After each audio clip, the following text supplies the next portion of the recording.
Hello, in this video I will show you how to set up VPN on Realme GT 60.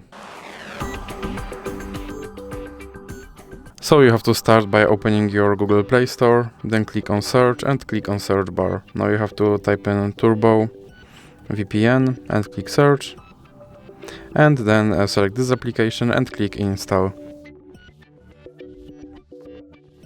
Now you have to click open and then click on agree and continue. Now you can close this ad and click allow and click consent. Then you can click on this button to start your VPN and click allow. Now you can close this ad, and as you can see, now I'm connected to VPN in Canada.